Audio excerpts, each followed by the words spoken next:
জামায়াতকে ক্ষমা চেয়ে নির্বাচনে অংশ নেওয়ার আহ্বান দুদুর। ১৯৭১ সালে করা ভুলের জন্য ক্ষমা চেয়ে জামায়াতকে নির্বাচনে অংশ নেওয়ার আহ্বান জানিয়েছেন বিএনপির ভাইস চেয়ারম্যান শামসুজ্জামান দুদু। তিনি বলেন, ৭১-এ আপনারা যে ভুল করেছেন তা সংশোধনের একটি সুযোগ এখনও আছে। আপনারা এখনও ক্ষমা চাননি। ক্ষমা চান, নির্বাচনে অংশ নিন, তাহলে অতীতের ভুল কিছু হলেও মোচন হবে। যদি নির্বাচন প্রতিরোধের জন্য রাস্তায় নামেন তাহলে সেই ভুল দ্বিগুণ হবে। বৃহস্পতিবার ৭ আগস্ট রাজধানীর জাতীয় প্রেস ক্লাবের মৌলানা আকরম খাঁ হলে বাংলাদেশ গণতান্ত্রিক সাংস্কৃতিক জোট আয়োজিত এক আলোচনা সভায় প্রধান অতিথির বক্তব্যে তিনি এসব কথা বলেন। জামায়াতের উদ্দেশ্যে দুদু বলেন, একসময় আন্দোলনের স্বার্থে, গণতান্ত্রিক লড়াইয়ের স্বার্থে বিএনপি আপনাদের পাশে দাঁড়িয়েছিল। সেই সময় আপনাদের গণমানুষের কাছাকাছি আসার সুযোগ হয়েছিল। বিএনপি তখন ক্ষতিগ্রস্ত হলেও জাতীয় স্বার্থে পাশে ছিল। সেটা যদি মনে রাখেন তবে আপনার জন্য, দেশের জন্য সেটি হবে শুভকর। তিনি বলেন, বর্তমানে বিএনপি হলো একমাত্র দল যার শিকড় দেশের সর্বস্তরে ছড়িয়ে আছে। যেখানে ১০ জন আছে সেখানে ৬-৭ জন বিএনপির। আওয়ামী লীগ ছিল, হারিয়ে গেছে।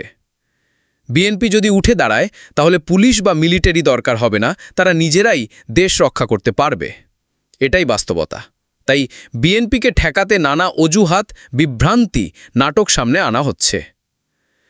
ছাত্রদলের সাবেক সভাপতি বলেন, আমরা বিশ্বাস করি ডক্টর ইউনুফের নেতৃত্বে একটি ভালো নির্বাচন সম্ভব। বিএনপি আগাগোড়া এই নির্বাচনী উদ্যোগকে সমর্থন দিয়ে আসছে। সরকারও এখন সংসদ নির্বাচনের ঘোষণা দিয়েছে। নির্বাচন কমিশনও প্রস্তুতি নিচ্ছে। কিন্তু কেউ কেউ এই নির্বাচন প্রতিহত করার কথা বলছে, দাবি আদায়ে পথে নামার হুমকি দিচ্ছে। যদি নির্বাচন না হয় তাহলে দেশ অনিশ্চিত গন্তব্যে পৌঁছাবে। দুদু বলেন, স্বাধীনতার পর জাতি শেখ মুজিবুর রহমানের কাছ থেকে যে প্রত্যাশা করেছিল তা পূরণ হয়নি।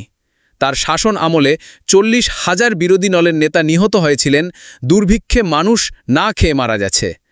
যে জাতির লাখ লাখ মানুষ শহীদ হয়েছিল, স্বাধীনতা, গণতন্ত্র এবং দুমুঠো ভাত পাবে এই প্রত্যাশায়, একটা চাকরি পাবে এই প্রত্যাশায়, তারা কিভাবে উপেক্ষিত হয়েছে, নিগৃহীত হয়েছে।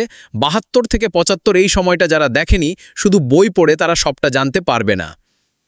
আলোচনা সভায় বক্তৃতা করেন বিএনপি চেয়ারপারসনের উপদেষ্টা হাবিবুর রহমান হাবিব, আয়োজক সংগঠনের সভাপতি হুমায়ুন কবির ব্যাপারী, জাতীয়তাবাদী কৃষক দলের সাবেক দফতর সম্পাদক এস.কে সাদি, জ্যেষ্ঠ সাংবাদিক মোস্তফা কামাল মজুমদার, বিএনপির জাতীয় নির্বাহী কমিটির সদস্য বাবুল আহমেদ প্রমুখ।